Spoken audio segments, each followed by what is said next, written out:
the grind here. Ladies and gentlemen, here we're going to be jumping into the third series for today. It is going to be Team Liquid PH versus Rebellion Esports game number 1. Who's going to come over top? Who's going to set the tempo? And who is going to take first blood?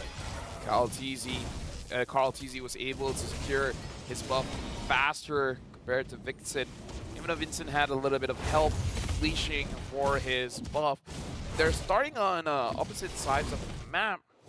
And looking at Emblem set here, it is going to be the war cry on the Yuzong as well as on Roger. So we see that war cry doing a lot for Benny Cutie, already denying D from a lot of farm. That's interesting to see Benny QT actually prioritizing on that. Like, is he gonna look for the finishers here? Is it used as an execution? But bottom lane Car is not having a good lane against Sanford at all. And now Sanji is looking to try and harass him further, denying him XP and space. So this is a lot of pressure down towards the XP lane for Team Liquid PH, where they switch up their focus this game. Sanford going to hit level 3. Looks like Benny Cutie again forcing D to stay under his turret. But it doesn't look like that.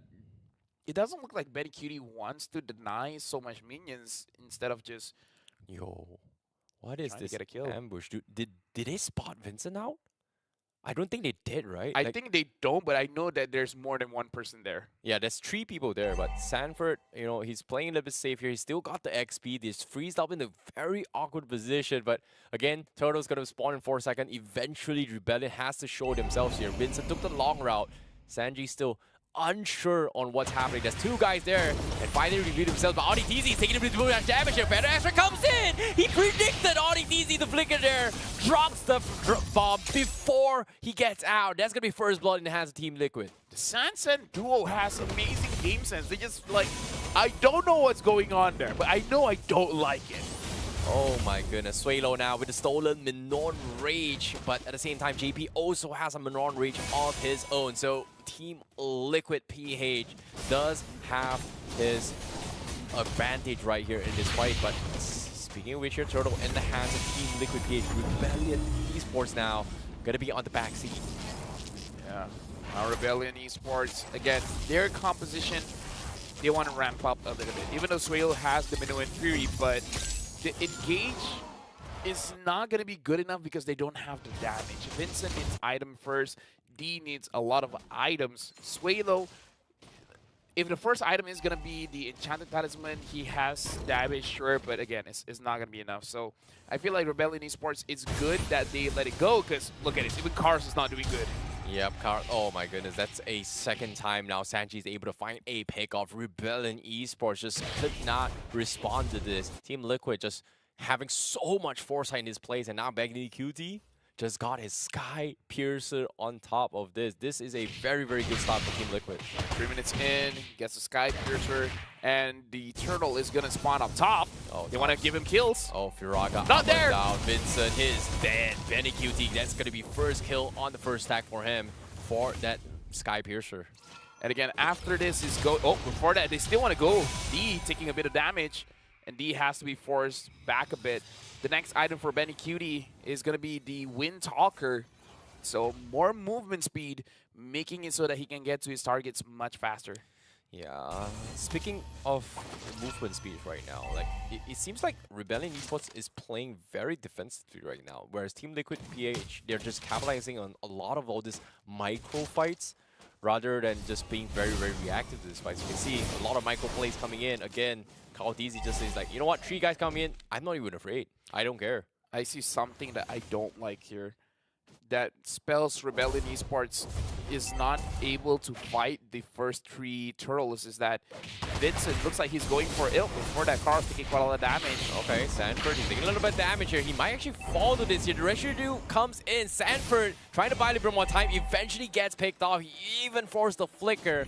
He's bought a little bit of space, but the Turtle, they have to rush this before Suelo comes in. Vincent is so low. It seems to me this is going to be an easy Turtle in the hands of Team Liquid once more. Again, the reason why I say that is because Vincent, his first item isn't going to be the War Axe. It's going to be the Immortality. So there you go. He just bought the Immortality, meaning that for the lineup of Rebellion Esports, you can only think of damage when you're looking at Suelo. Everyone else, they're not going to be able to do much. So Rebellion Esports, they have to drag this game out for a very long time before this draft gets online. Speaking of drafts coming up online as well, Rebellion, they're trying to get any sort of resource as much as they can. ODTZ missing 2 spell. JP shows you I don't miss. A little bit of fun interaction here. Rebellion now going to be a turtle up in tier 1. Feathered Ass trying to use as well. Kaltizi getting focused down. He's done. He's gone. That's the marksman down. But ODTZ comes in. Minor Ray Fury comes in, connects onto the stolen one to try and counterplay. He's going to pay with his life. But guess what? Kaltizi, he finds a double. Vincent now going to be the next, but he is going to be able to get out with the last insanity. Team Liquid finds a 2-for-1 trade.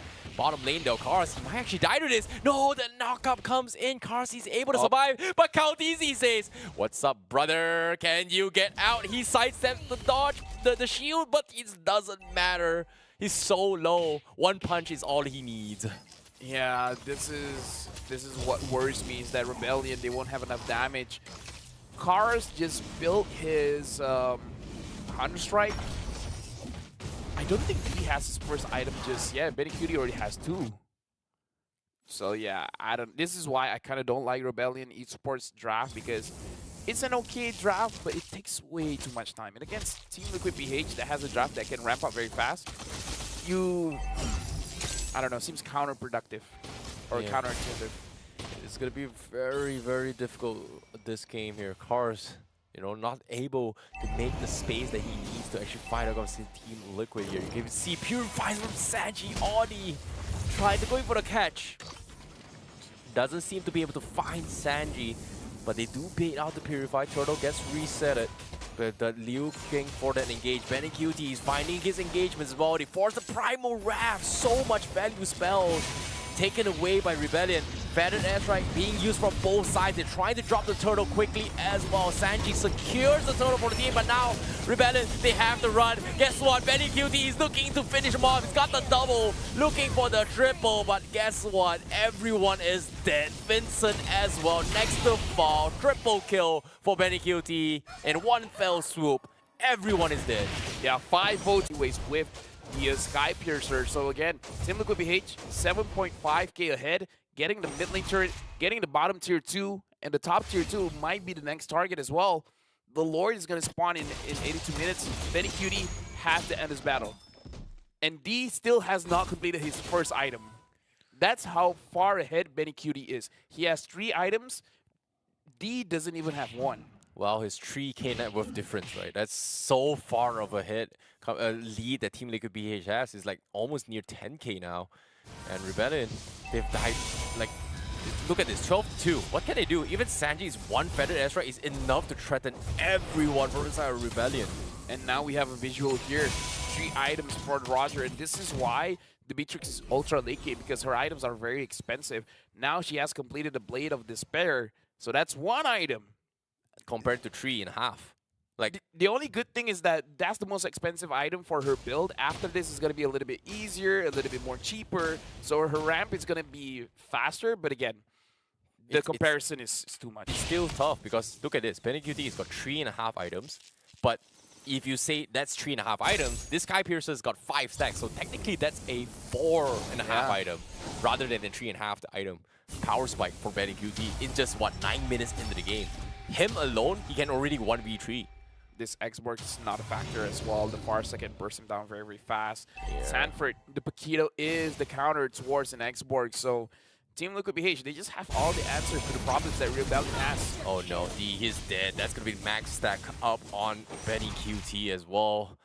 And this Roger, again, you talked about this, right? Like, give him the Roger, or do you want to deal with the Loyi or deal with the Roger? In this case, Benny QT is going to run rings around roses on Rebellion Esports. And here, again, Vincent just no space to push out.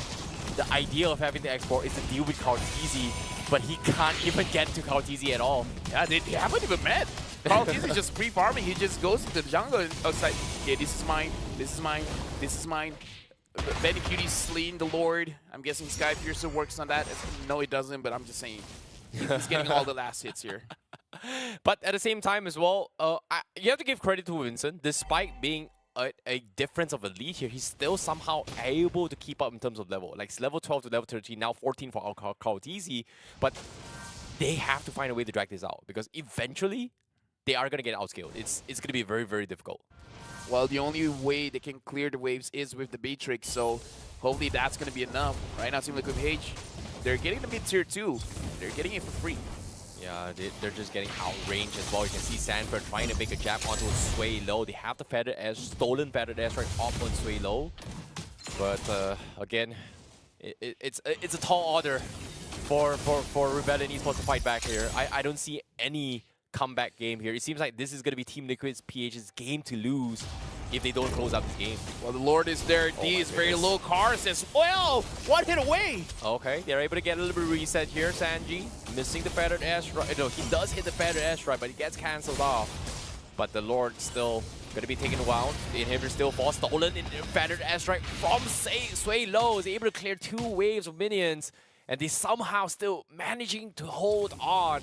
Team Liquid not coming to this fight unless they fight for this fight. But wait a minute. They find a kill on Sanji down bottom. So that's huge for Rebellion Esports. With the Black Dragon, they're isolated. They find JP. That's the opening that Rebellion Esports needed.